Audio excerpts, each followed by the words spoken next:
اعلان نبوت کے بعد میرے حضور علیہ السلام رات کو مکہ کی ایک گلی سے گزر رہے تھے کہ ایک گھر سے کسی کے رونے کی آواز آئی۔ آواز میں اتنا درد تھا کہ میرے حضور علیہ السلام بے اختیار اس گھر میں داخل ہو گئے۔ میرے حضور علیہ السلام نے دیکھا کہ ایک نوجوان چکی پیس رہا ہے اور زارو قطار رو رہا ہے۔ جب میرے حضور علیہ السلام نے اس غلام کے رونے کی وجہ پوچھی تو اس نے کہا میں ایک غلام ہوں، سارا دن اپنے مالک کی بکریاں چراتا ہوں، شام کو جب تھک کر گھر آتا ہوں تو مجھے سکون کی ضرورت ہوتی ہے، مگر افسوس کہ میرا مالک مجھے گندم کی ایک بوری پیسنے کو دے دیتا ہے جس کو پیسنے میں ساری رات لگ جاتی ہے۔ میں اپنی قسمت پہ رو رہا ہوں کہ آخر میں بھی تو ایک انسان ہوں اور میرا جسم بھی آرام مانگتا ہے، سکون مانگتا ہے، لیکن افسوس کہ میرے مالک کو مجھ پر ذرا بھی ترس نہیں آتا۔ یہ سن کر میرے حضور علیہ السلام نے فرمایا کہ میں تمہارے مالک سے کہہ کر تو تمہاری مشقت کم نہیں کروا سکتا، اس لیے کہ وہ کم وقت میری مانے گا ہی نہیں، اور ہاں میں تمہاری مدد کر سکتا ہوں کہ تم سو جاؤ، میں تمہاری جگہ چکی پیستا ہوں، تم سکون کر لو، میں تمہاری جگہ کام کرتا ہوں۔ غلام بہت خوش ہوا، شکریہ کرتے ہوئے یہ غلام سو گیا۔ میرے حضور علیہ السلام اس غلام کی چکی پیستے رہے۔ جب گندم ختم ہوئی تو اسے جگائے بغیر میرے حضور علیہ السلام واپس تشریف لے گئے۔ دوسری رات پھر وہاں چلے گئے، تھکے ہوئے غلام کو سلا کر خود چکی پیسنے لگ گئے۔ چوتھی رات جب آپ وہاں گئے تو وہ غلام بول ہی پڑا کہ آخر تم کون ہو، میرا اتنا خیال کیوں کر رہے ہو؟ میں ایک غلام ہوں، غلام سے نہ کسی کو ڈر ہوتا ہے اور نہ ہی کسی کو فائدہ ہوتا ہے، تو پھر آپ یہ سب کچھ کیوں کر رہے ہو؟ یہ سن کر میرے حضور علیہ السلام نے فرمایا کہ میں یہ صرف انسانیت کی ہمدردی کے لیے کر رہا ہوں، باقی مجھے آپ سے کوئی غرض نہیں ہے۔ اب اس غلام نے کہا کیا تمہیں علم ہے کہ مکے میں ایک شخص آیا ہے جس نے نبوت کا دعویٰ کر رکھا ہے؟ میرے حضور علیہ السلام نے فرمایا ہاں میں نے بھی سنا ہے۔ تو یہ غلام کہنے لگا اگر آپ اس کی جگہ نبوت کا دعویٰ کرتے تو میں کلمہ پڑھ کر آپ کی غلامی میں آ جاتا،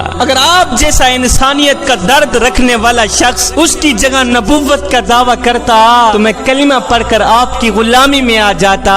یہ سن کر میرے حضور علیہ السلام نے فرمایا غلام میں انسانیت کے دکھڑوں کو اپنے دکھڑے سمجھنے والا ہوں، میں انسانیت کے درد کو اپنا درد سمجھتا ہوں، اور لوگ مجھے شفیق بھی کہتے ہیں، مجھے مہربان بھی کہتے ہیں، میرا نام محمد ہے، اور سن نبوت کا دعویٰ بھی میں نے ہی کر رکھا ہے۔ کہا سچ سے آپ ہی محمد ہیں؟ میرے نبی نے فرمایا ہاں میں ہی محمد ہوں۔ یہ سن کر غلام قدموں پہ گرا، گر کر کہنے لگا حضور خدا کے لیے مجھے کلمہ پڑھا دیں، اس لیے کہ جو نبی غیروں کا اتنا خیال رکھتا ہے وہ نبی اپنوں کا کتنا خیال رکھتا ہو۔